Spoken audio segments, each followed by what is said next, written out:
नमस्कार दोस्तों, TN takes आप सब देख रहे हैं। दोस्तों आप ही लोग के अनुसार, आप ही लोग के डिमांड से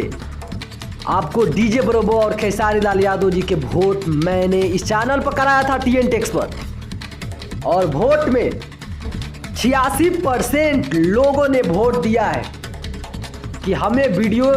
डीजे ब्रोबो ग्लोबल स्टार खेसारी लाल यादव पर चाहिए, और मैंने लाया भी इस चैनल पर टीएन टेक्स पर।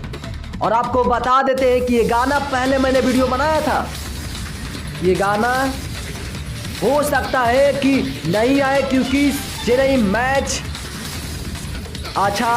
नहीं किया था, यानी हार चुका था लगभग, जिसके वजह से मनोबल थोड़ा सा डाउन हो गया था। तो ये माना जा रहा था कि गाना डीजे ब्रोबो के साथ खेसारी लाल यादव के गाना नहीं आएगा, लेकिन फिर से खेसारी लाल यादव जी का मैनेजर कह रहे कि ये गाना तो बबुआ आएगा, और बहुत जल्द इसका शूटिंग होने वाला है दुबई में, और दुबई में बहुत जल्द हमारे ग्लोबल स्टार जा रहे हैं मूवी शूटिंग के लिए। उसी दौरान डीजे ब्रोबो के साथ और आपका बॉस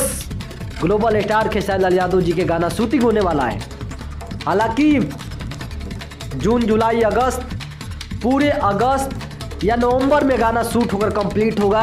ये बहुत ज़्यादा टाइम है। बाकी टीएन टेक्स आपसे गुहार कर रहा है कि जो चीज़ आप वेट करते हो वो बहुत मज़ा देता है, आप वेट करें।